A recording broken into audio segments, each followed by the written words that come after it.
Comic book fans have their favorite superheroes, and there's an excellent chance that you have already decided which one you'd like to be if given the choice. But have you ever considered whose supervillains would be the worst and most ruthless to have to meet in combat? You can pause the video, discuss it amongst yourselves, but one name has some of the worst villains in the universe. Kal-El, the last son of Krypton, Superman, and just one of his adversaries, Brainiac. Brainiac first crossed paths with Superman in Action Comics number 242 in July 1958, and they've been going to war with each other ever since.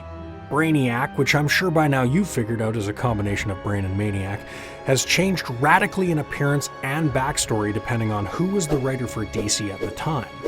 He's mostly known as a tall, green, alien android or cyborg determined to rule worlds, enslave other species, and seek complete technical domination over everyone.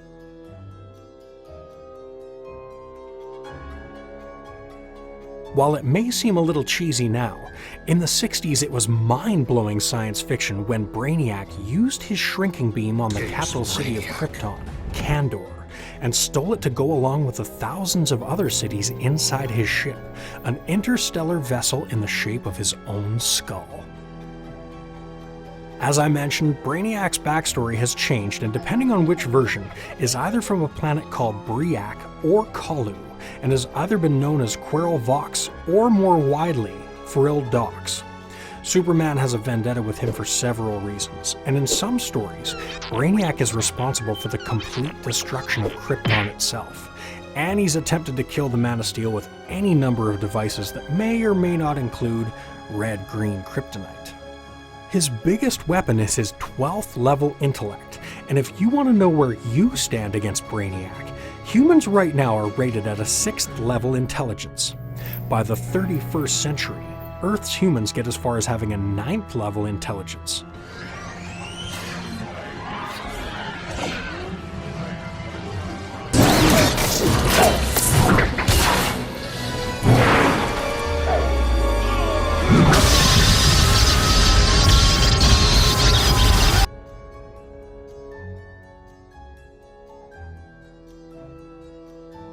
Still nowhere close to the big brain. That, along with Brainiac's power to possess others, his super durability and strength, and his ability to occasionally control time and space, leaves Superman with a downright monstrous opponent. The other huge issue when fighting Brainiac is that you never know if it's actually him or just a computer representation of him while he controls the entity Superman is fighting from a distance. Along with everything mentioned, Brainiac at one point had a space monkey for a pet, fell in love with Supergirl, and gave Superman a third eye on the back of his head. None of those things take away from the fact that as far as enemies go, Brainiac will be a threat to the Justice League, Superman, and all of the other species in the universe for a long time.